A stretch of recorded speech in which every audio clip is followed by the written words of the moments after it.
Boa tarde a todos. Bom estar aqui com vocês.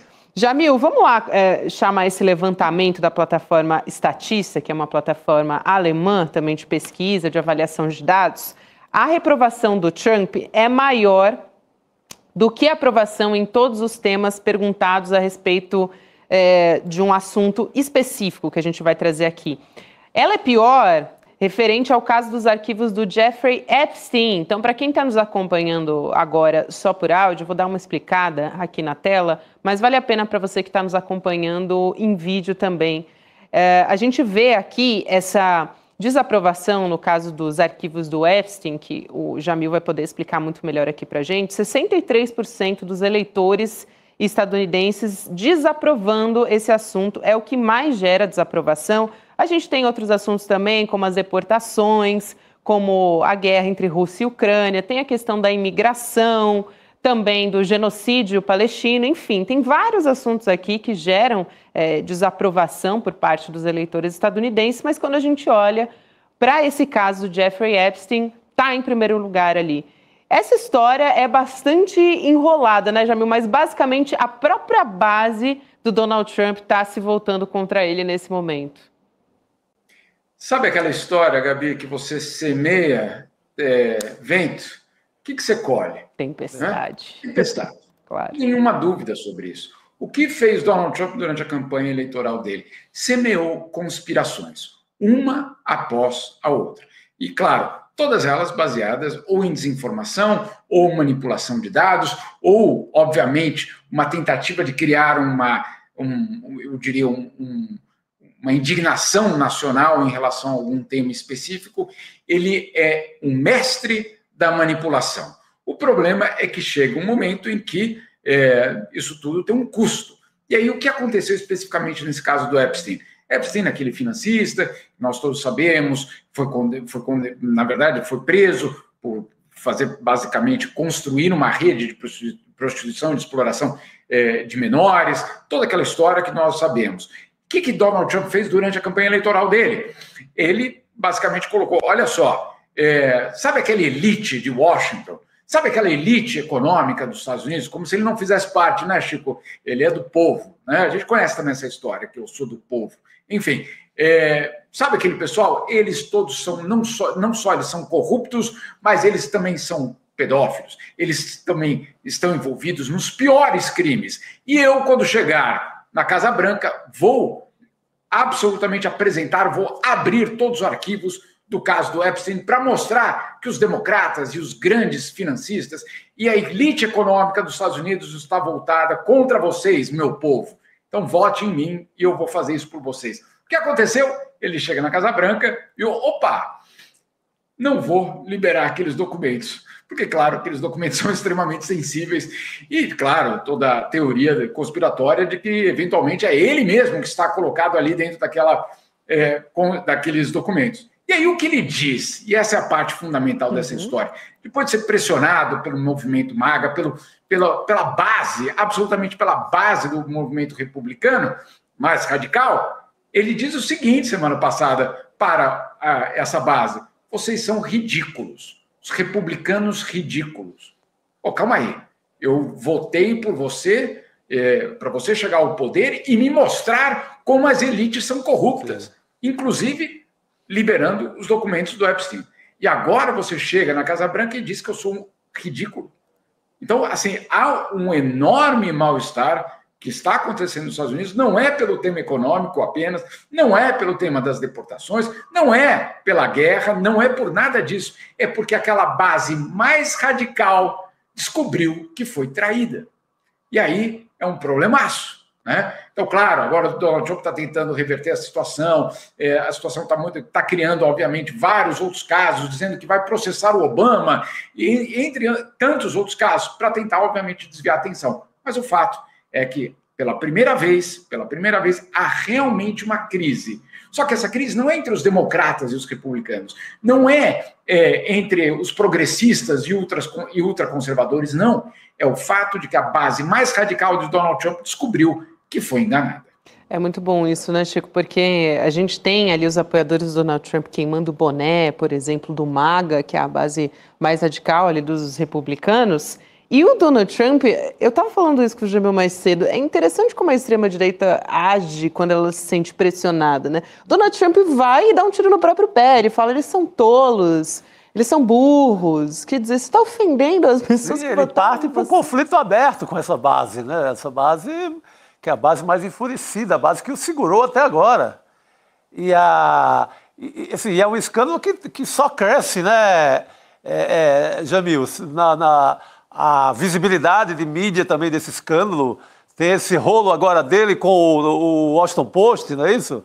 Do Trump. Exato. Desafiando o Washington Post. Justamente por causa do Epstein. Exatamente. Então, exatamente por causa do Epstein. Imagine só, era o aliado número 1 dele na área econômica, Chico. Exato. O Wall Street Journal, do Rupert Murdoch, alguém que apoiou a política econômica de Donald Trump, da campanha, até agora.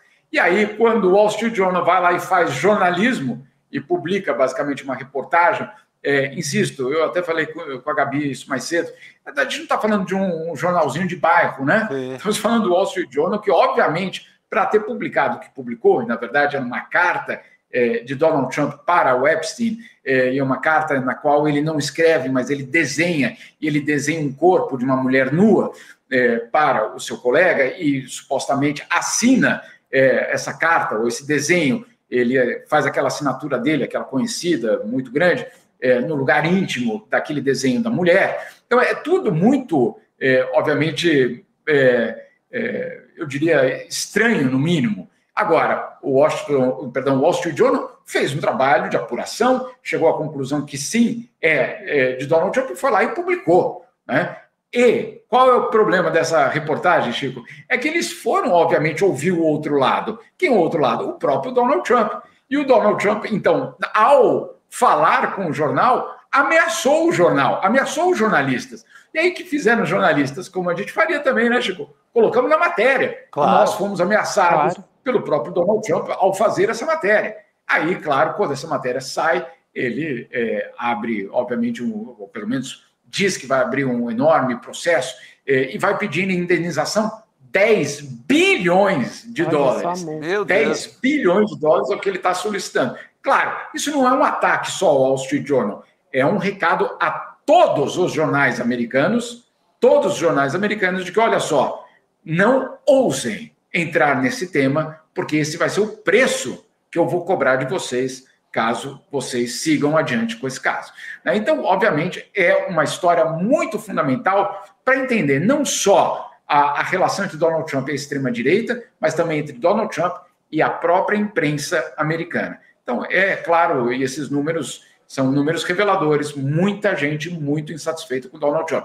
Na esquerda, nos progressistas, nos moderados, nos democratas, e olha que eu fiz uma distinção grande, né, Chico, entre esquerda, progressista, democratas, moderados, direita e extrema-direita. Mais didático do que isso. Tá tudo aí, todos os estratos possíveis. Exato. E aí, bom, o Donald Trump parece que tem um problema suficiente para se preocupar lá nos Estados Unidos, mas ainda assim continua aplicando sanções contra o Brasil. E o que a gente sabe é que a partir já dessa semana o Trump pode apresentar novas sanções contra o nosso país, informações que vêm ali de interlocutores, né, Jamil, do Departamento de Estado, que mantém contato com aliados do ex-presidente Jair Bolsonaro, e seriam essas medidas uma resposta à decisão do ministro Alexandre de Moraes, aquela que autorizou a ação contra o Bolsonaro na sexta-feira passada. Essa notícia a gente teve acesso até antes dessa nova, que proíbe o Jair Bolsonaro de dar entrevista, porque aí é mais um passo em relação a essa história. E os bolsonaristas estão dizendo que a revogação dos vistos também de entrada para o Alexandre de Moraes, para outros ministros também do Supremo, é só o primeiro passo de uma série de punições. Parece que está faltando problema nos Estados Unidos, né, para o Donald Trump estar com tantos olhos voltados aqui para o Brasil.